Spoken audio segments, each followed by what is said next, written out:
রায়গঞ্জে আসন্ন 23শে এপ্রিল প্রথম দফার বিধানসভা নির্বাচনকে সামনে রেখে প্রশাসনিক প্রস্তুতি জোর কদমে এগোচ্ছে। সেই প্রস্তুতির অংশ হিসেবে শনিবার কর্ণজোড়া এক সরকারি অফিসে পোস্টাল ব্যালট ও নির্বাচনের দায়িত্বে থাকা কর্মীদের ভোট গ্রহণ প্রক্রিয়া সুষ্ঠুভাবে সম্পন্ন হয়। সকাল থেকে সরকারি কর্মী, পুলিশ কর্মী এবং বিভিন্ন পরিষেবার সঙ্গে যুক্ত ভোটারদের দীর্ঘ লাইনে দাঁড়িয়ে ভোট দিতে দেখা যায়, যা গণতান্ত্রিক অধিকার প্রয়োগের প্রতি তাদের আগ্রহেরই প্রতিফলন। গোটা ভোট গ্রহণ প্রক্রিয়াকে নির্বিঘ্ন করতে প্রশাসনের পক্ষ থেকে কড়া নিরাপত্তা ব্যবস্থা নেওয়া হয়। ভোটস্থল চত্বরে মোতায়েন ছিল পর্যাপ্ত পুলিশ বাহিনী, পাশাপাশি ছিল সিসিটিভি নজরদারি। নির্বাচন কমিশনের নির্দেশিকা কঠোরভাবে মেনে ভোট কেন্দ্রের ভিতরে ও বাইরে বিশৃঙ্খলা বজায় রাখা হয়। ভিড় নিয়ন্ত্রণে রাখতে আলাদা প্রবেশ ও প্রস্থান পথের ব্যবস্থা করা হয় এবং প্রবীণ ও শারীরিকভাবে অসুস্থ ভোটারদের জন্য বিশেষ সুবিধাও রাখা হয়। দিনভর শান্তিপূর্ণ পরিবেশেই ভোট গ্রহণ সম্পন্ন হয় এবং কোথাও কোনো অপ্রীতিকর ঘটনার খবর পাওয়া যায়নি। প্রশাসনের দাবি, এই সুষ্ঠু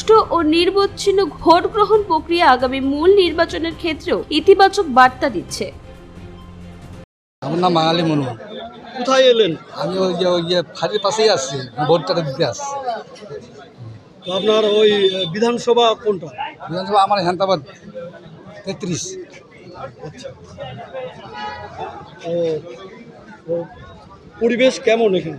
পরিবেশটা এখন এই যে লাইনে দিয়েছি, এখন কতক্ষণ লাগে সেটা তো অপেক্ষা করতে হচ্ছে। এমনি কোনো সমস্যা হচ্ছে? এমনি না না, কোনো সমস্যা হয়নি, কোনো সমস্যা হয়নি। লাইনে দাঁড়ায় আছি, কোনো সমস্যা হয়নি। ঠিক আছে, এখন যাই তো পৌঁছাই তো আগে, এখানে এখন কী পরিস্থিতি সেটা বলা যাচ্ছে না এখন।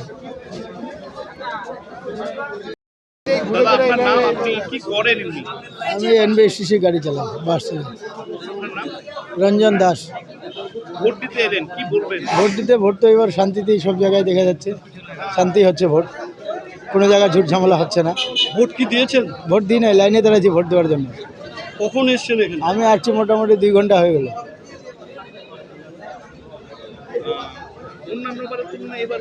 এবার শান্তিপূর্ণ ভোট হচ্ছে সব জায়গায়, সেন্ট্রাল বাহিনী আছে, অসুবিধা নাই।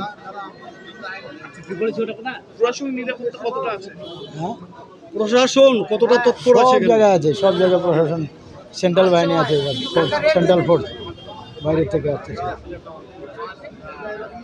রায়গঞ্জ থেকে রামকৃষ্ণ দাসের রিপোর্ট, কুলিক নিউজ।